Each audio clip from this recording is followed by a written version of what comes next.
Bonjour tout le monde. Aujourd'hui, on vous parle des grandes transactions de l'été 2025, un été très chaud en multilogement, en industriel, aussi au niveau du financement et du terrain. Donc, j'ai Laurent Paquet avec moi aujourd'hui, spécialiste en industriel, Michael Galeb, qui s'occupe de tout ce qui est nos marchés des capitaux en termes de financement, et Sophia Miliani, spécialiste du terrain de la construction neuve. Bonjour à tous. Salut. Bonjour Thierry. Ça va bien?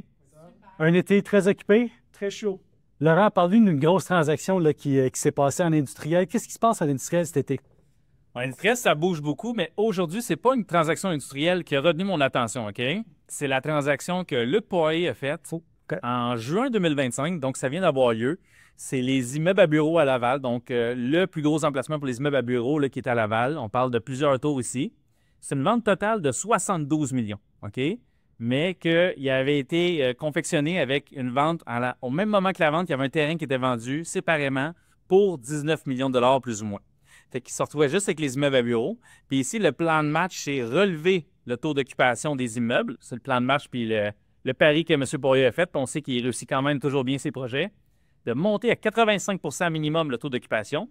Puis il y a une des taux ici qui devrait devenir pour des mini-entrepôts.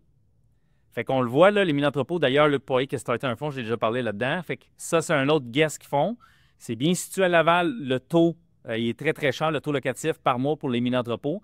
Fait que c'est un projet qui est intéressant de suivre. Le prix par dollar, par pied carré pour le bâtiment, 64 $. Wow, intéressant. Vraiment pas cher. Mais Luc Poirier a toujours été avant-curseur sur les tendances de marché. Il y a toujours une vision en avant-plan. Ouais. Il y a beaucoup de gens qui font cette transition-là, le bureau, industriel, qui font le mix des deux en ce moment. Fort intéressant de regarder l'opportunité qui existe là. Vraiment. Michael, parle-nous d'un fort financement, quelque chose qui a vraiment attiré ton attention ce mois-ci. Alors, en juillet, merci Thierry en passant. Aujourd'hui, on va parler du financement Condo Axe sur la Rive-Sud. Okay? C'est un projet à 4 phases, donc 2 sont déjà complétées.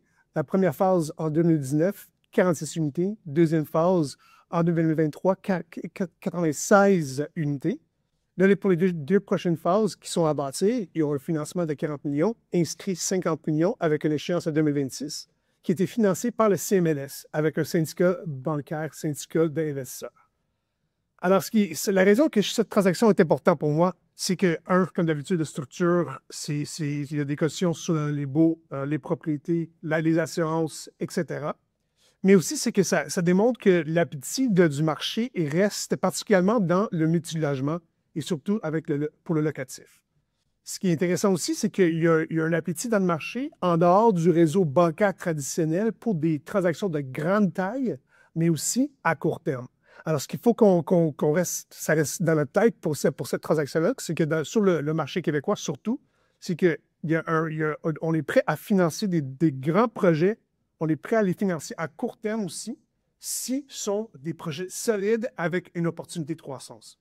Donc, un segment de marché toujours très peu volatile qui est le multilogement, qui est très certain dans un marché qui a une augmentation constante des valeurs du revenu net. Donc, fort intéressant de voir.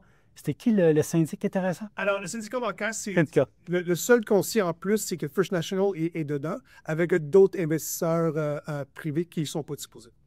Très intéressant de voir la structure en arrière d'une transaction. Tu as dit sur tout comment est-ce que le marché va se dérouler sur les prochains mois. Fait que c'est fort intéressant. Sophia, qu'est-ce qui se passe en terrain ou en construction neuve? Je vous emmène encore à Québec. Une énième fois cette année, on voit que le marché de Québec, les transactions majeures de terrain, il y en a eu énormément cette année à Québec. Et cette fois-ci, je vous parle d'une transaction qui s'est notarisée le 29 juillet. Tout récemment, ça fait moins d'un mois.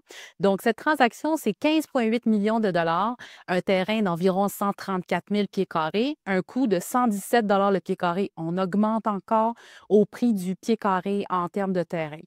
Le vendeur de cette transaction-là, c'est une compagnie à numéro représentée par la famille Gagné, donc Pierre et Carl Gagné, qui sont connus comme des investisseurs locaux, mais aussi internationaux. C'est une famille qui investit à travers le monde, qui sont connus d'ailleurs pour être derrière le Four Points by Sheraton à Lévis.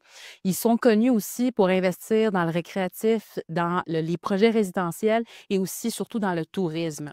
Donc, la famille Gagné a vendu au ministère de Mobilité, ministère du Transport et de la Mobilité durable pour le compte de la Ville de Québec cette fois-ci. Donc, la Ville de Québec et le ministère des Transports qui ont acquéri ce terrain, le but est simple, c'est pour pouvoir faire un nouvel réaménagement de l'avenue des Hôtels. Donc, le terrain se situe principalement sur l'avenue des Hôtels, au coin de Saint-Louis à Lévis. Donc, un réaménagement urbain, un réaménagement aussi pour la consolidation des terrains vacants dans ce secteur-là. On parle du nouveau tramway qui s'en vient, donc on est dans une localisation de premier choix. Le futur, comment dans le fond, la Ville et le ministère des Transports voient ce secteur-là.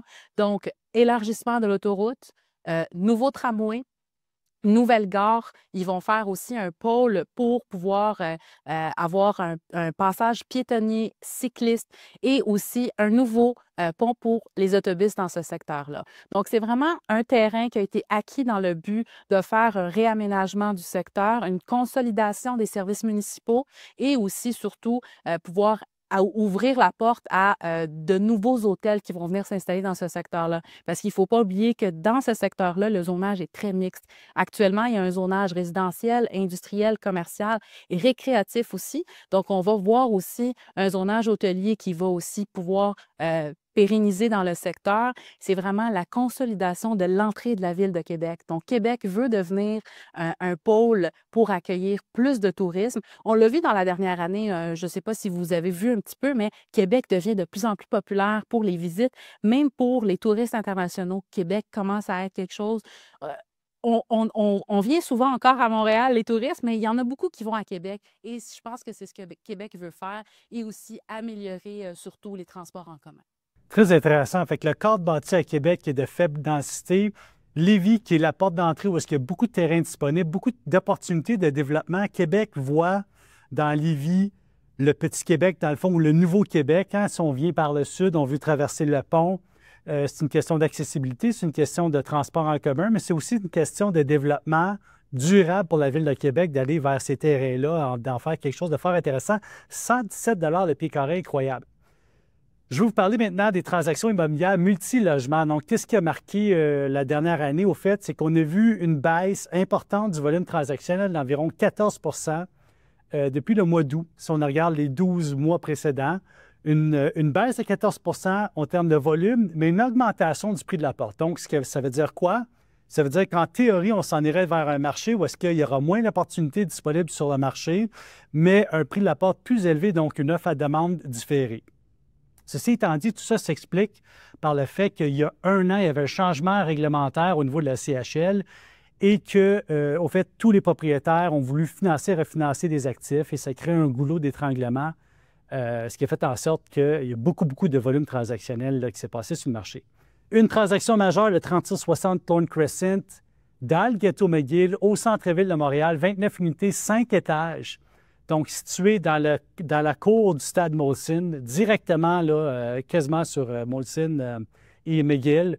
Une transaction majeure qui s'est faite à près de 436 000 la porte pour une immeuble en béton de construction des années 40 environ. Là. C'est quand même incroyable ce qui se passe sur le marché. On est dans des moments très excitants. On va avoir un quatrième quart percutant, je le pense. Il y a beaucoup d'argent disponible sur le marché. Là-dessus, je vais vous souhaiter les meilleures des chances dans toutes vos aventures immobilières et à vous trois, le meilleur des succès dans votre business. Merci Thierry. Merci beaucoup. Merci à tous.